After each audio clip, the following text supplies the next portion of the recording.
Hello and welcome back to Catch and Cook California. I'm Kevin. I've been foraging the California coast since I could stand on my own 2 feet. I'm a local foraging guide and I'm a doctor of anthropology, specifically an archaeologist with an emphasis in the archaeology of forager societies and their adaptations to aquatic environments. Today, we're gonna head out and we're gonna try and forage breakfast, lunch, and dinner, all in one day and all within a 1-hour drive of San Francisco. Let's go.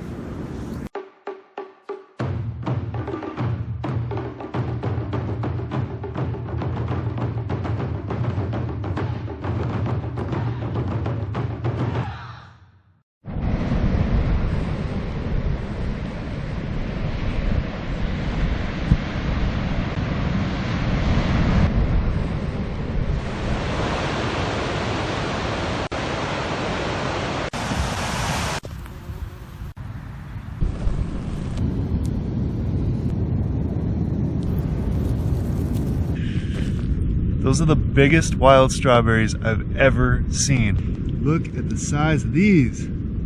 What? Ooh, look at this. What? Look at that. That's the size of a regular strawberry.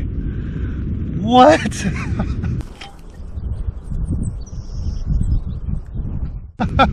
Awesome. These beauties here, 3-corner leek. They're so incredibly invasive, it's illegal to plant them in Great Britain. They grow in amazing abundance here in the Bay Area, and it's in the same allium family as onion and garlic. You can tell by those white petals with the green stripe down the middle. 6 petals per flower. They droop like this in a little cluster. They're all attached at the same point. It's called a 3-corner leek because it has a triangular cross section on the flowering stalk. The rest of the leaves will have a V-shaped cross section with that pronounced ridge down the base. And most importantly, when you crush it, it smells like onion and garlic. Let's gather up some. That is rosemary. Rosemary is planted as an ornamental, so you'll find it all over the Bay Area, and in many cases it's places like this that nobody tends. It just grows here and no one minds if you take a bit. It's an incredible herb, and I think it's going to be excellent paired with my 3-corner leek and infused in some butter, if I can catch a crab to dip in that butter. It's a minus 1.2 low tide today. If you're not familiar with tide tables, they are very predictable. You can look them up based on the cycles of the moon. But as the old saying goes, the tide waits for no one. So let's go. All right, so I made it to the intertidal zone. You can see the tide's just starting to go out. I've got just enough time to cook breakfast. I got my coffee. I want to make some French toast with wild strawberry compote.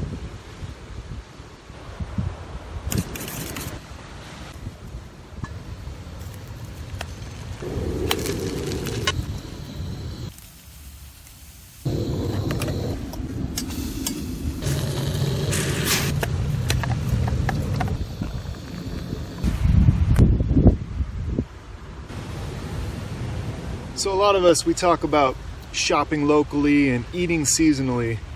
I'll be honest, there's nothing more seasonal than eating whatever naturally volunteers in your environment when you're a forager. And I can guarantee you this, there is no Michelin star restaurant in the entire state that has wild, local strawberry compote over sourdough French toast. That's a good breakfast.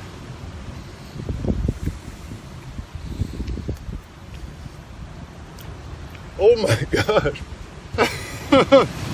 Oh yeah. Oh my gosh.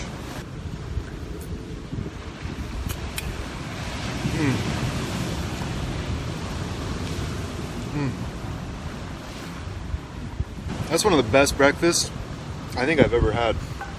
Those strawberries are incredible. These are actually the biggest wild strawberries I've seen in California. These are like Alaska size. I was blown away when I found these this year. Usually they're much smaller, but these and the much smaller ones are packed full of flavor. Way more strawberry flavor than any strawberry you'll buy in the store. This is the wild, old school strawberry right here. All right, tide's going out. I'm gonna polish this off, get my caffeine, and I'm headed out to do a little poke pulling. I'm gonna drop my crab ring, and I'm gonna do a little intertidal foraging. Fingers crossed I can get some lunch. But in the meantime, I'm gonna enjoy my breakfast.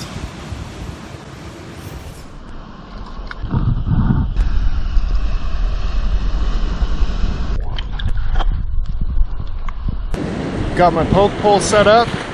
Now I'm looking for holes under the rocks.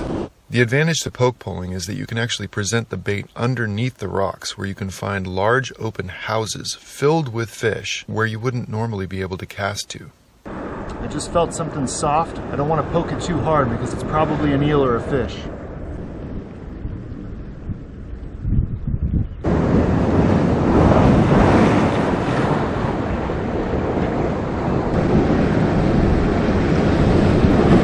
Took my bait again.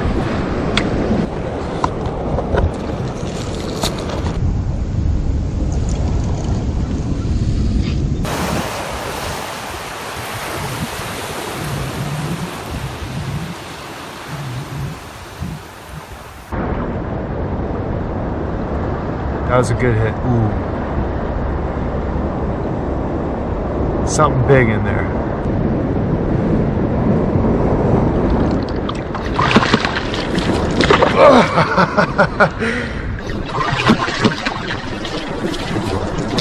And that's what happens when you don't get the net under him in time.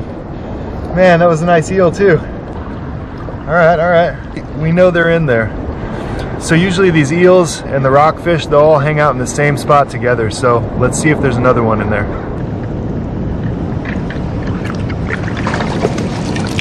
Got another small grass rockfish.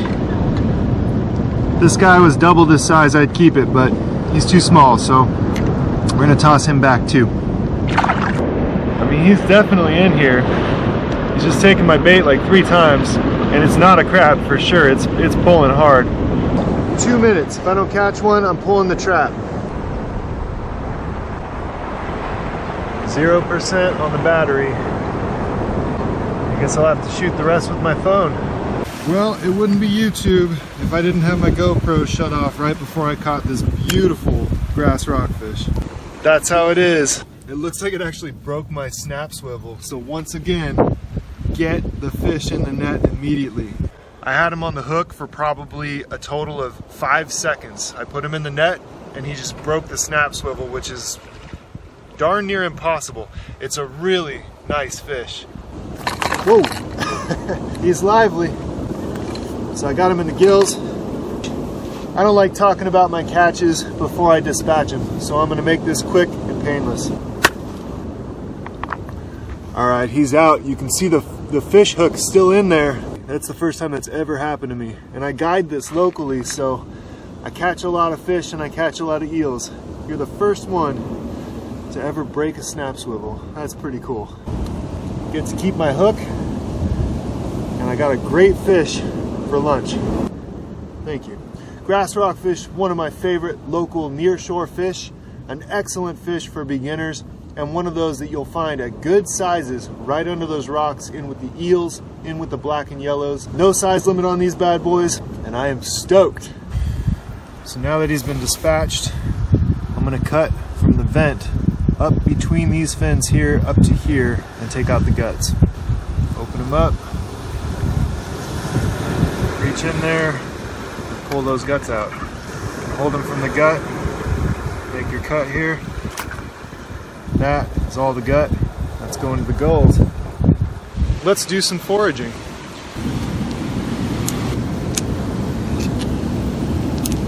These are black turban snails, also known as tegula.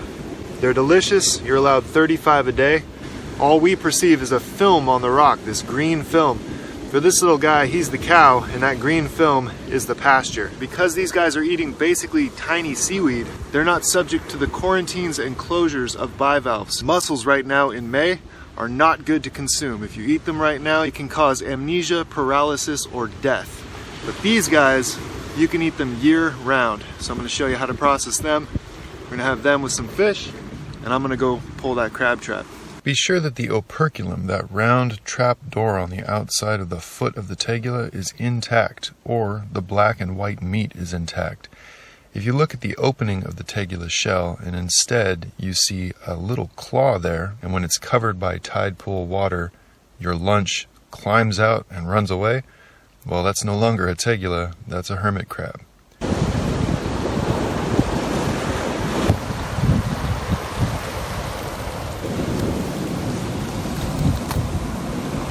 Easiest way to grab these guys is the back two legs here. They can't get you. So these guys have to be 4 inches at the widest point across the carapace. You can see this guy is about 4.5 inches right there, but well over 4. And we'll let the undersized ones go. So this is a male. You can see that pointed apron there. If it was a female, it would be rounded. Guy's got some serious claws. We got fish, we got tegula, and we got rock crab. Easiest way to dispatch them is a knife right through the point right here.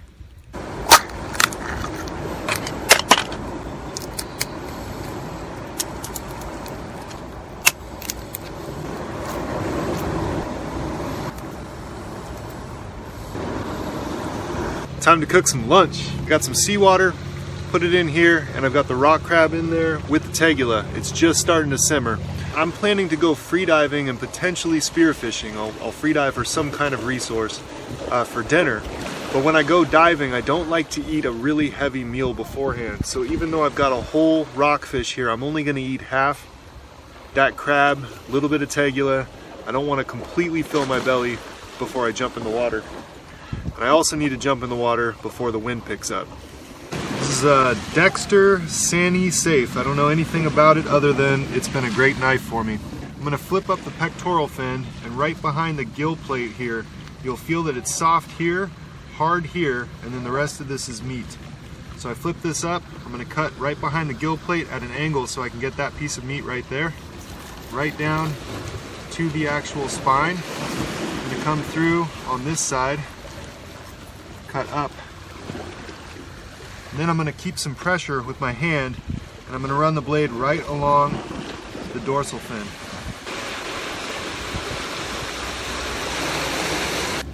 Alright, once I'm through, I'm going to turn it back around, and I want to lift this side so I don't cut through it. I'm just going to go right back up, and that's going to cut right through the rib bones right here. I'm going to slice down until I actually hit the skin, but not through the skin. And then I'm going to run the blade parallel, trying not to touch my blade on the rock. Parallel with the skin, and that way I get one. I got the rest of the rockfish on ice. Let's fire up the rockfish. Avocado oil. I also brought some of my homemade sea salt and a little bit of pepper. We're going to keep it super simple. Toss in those 3-corner leeks. Toss in a little bit of that rosemary. Brown it on both sides till it's fully cooked. I'm gonna have that fillet. Melt some butter with the 3-corner leek and the rosemary in there.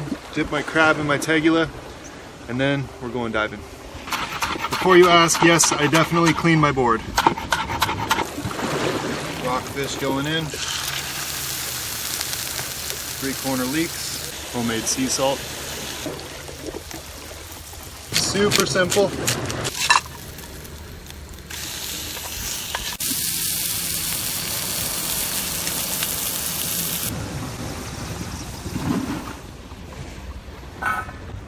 Check out that crab. Grass rockfish, perfectly cooked.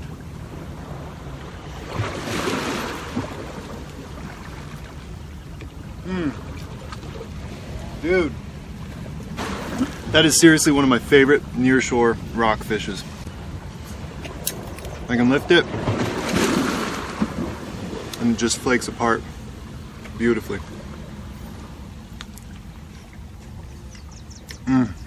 There's a technology we find in the archaeological record around the world associated with the processing of certain shellfish. Tegula, these black turban snails, are one of those species. And this technology is called hammer and anvil. I'm gonna use 2 rocks. One is an anvil and one is a hammer. I'm looking for where it actually opens up, and I'm placing that down on the anvil. I'm just gonna give it a rap with the hammer, just like that.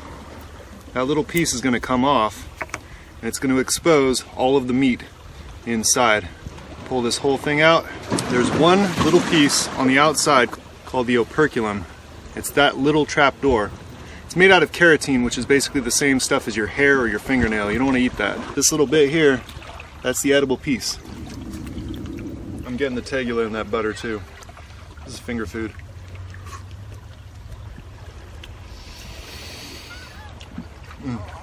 It's so good. It tastes kind of like a clam, and it's a little chewy, kind of like an octopus, but it's its own thing. So in the archaeological record, we find hammer and anvil stones with heavy pitting on them, and they're surrounded by shell detritus from tegula.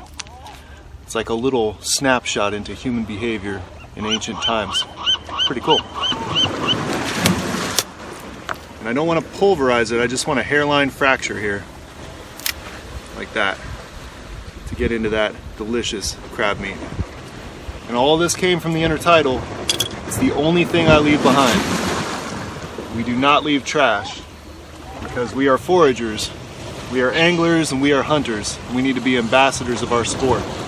Get that slathered in 3-corner leek and rosemary butter.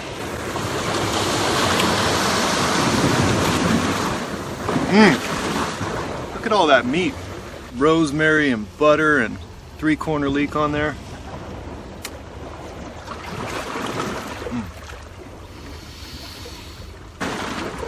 Wow. I'm gonna polish all this off right now, and then we're gonna head out there and try and dive for dinner. So yesterday I bumped into a subscriber, Jeremiah, and he was trying to drop some crab traps off of the Half Moon Bay Jetty, and he lost one, and I just happened to bump into him right as he lost it. And so I don't know if it's going to be safe for me to try to retrieve it, but I'm going to dive the Half Moon Bay Jetty today. No promises, but if it is safe, then I'm going to try and rescue Jeremiah's trap and get it back to him at the Fisherman's Life Street Fair.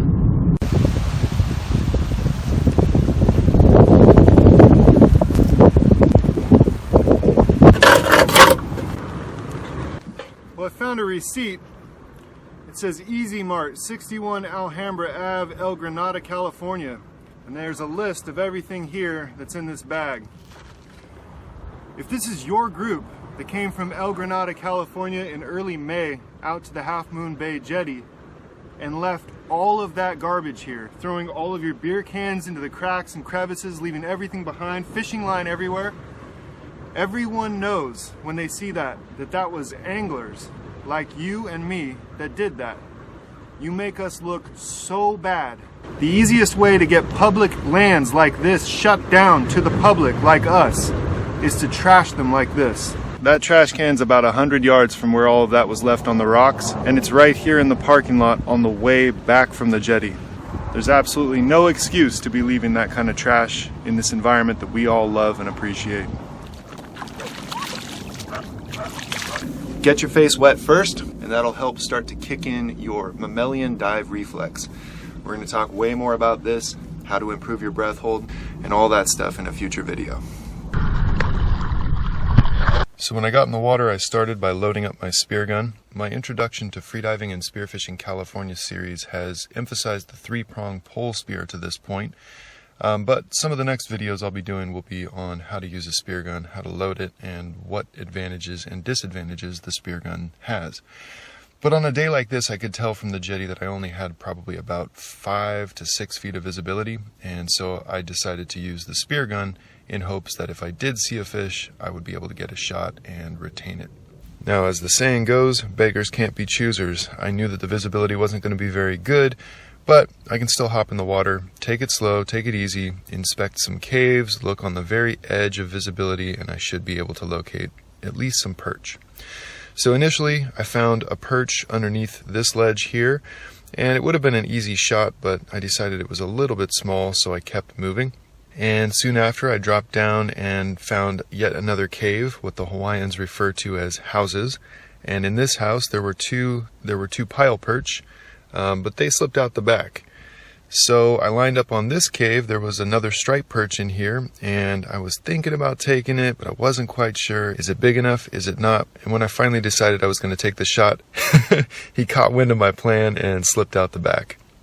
On this drop, I found an abandoned hoop net, which was pretty cool. And so I wanted to just hunt just beyond it first to see if there were any fish.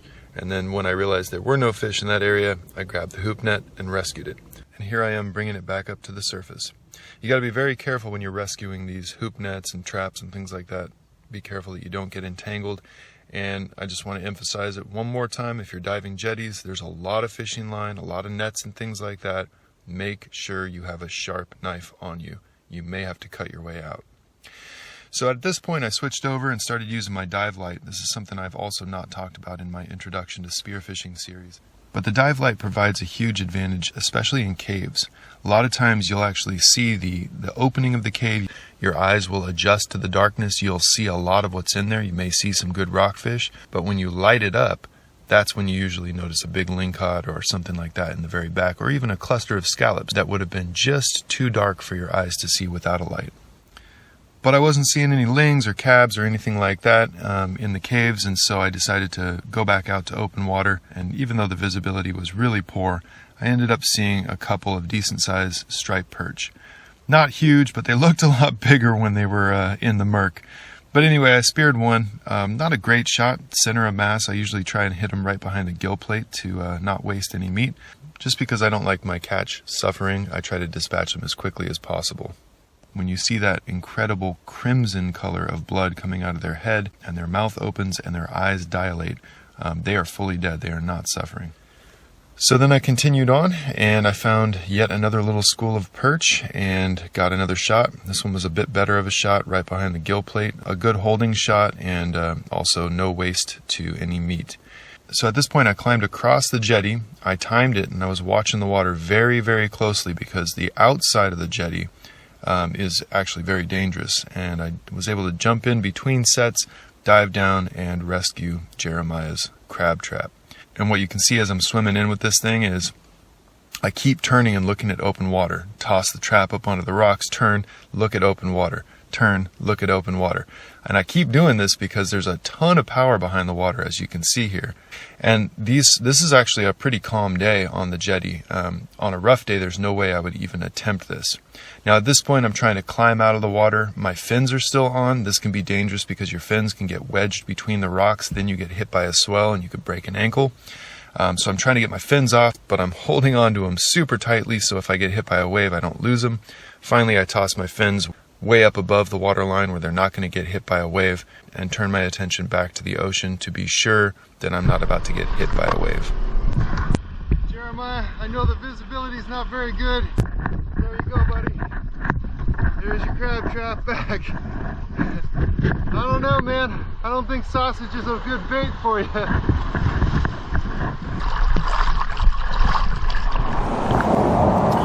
Well, there's the ring that I found, and there's Jeremiah's ring. Half Moon Bay Jetty, baby.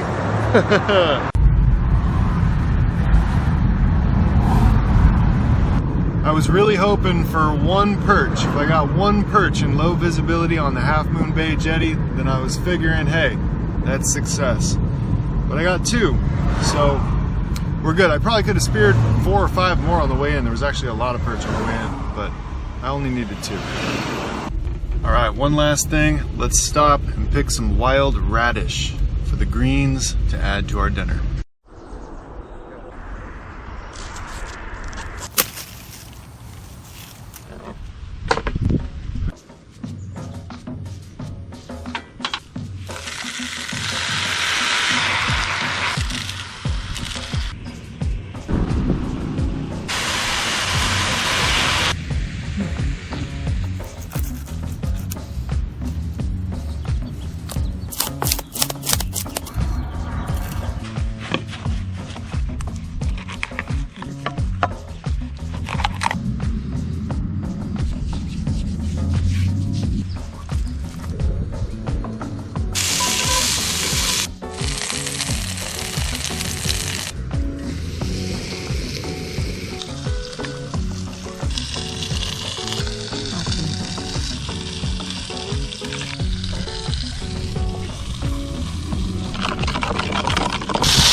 Have you made this before?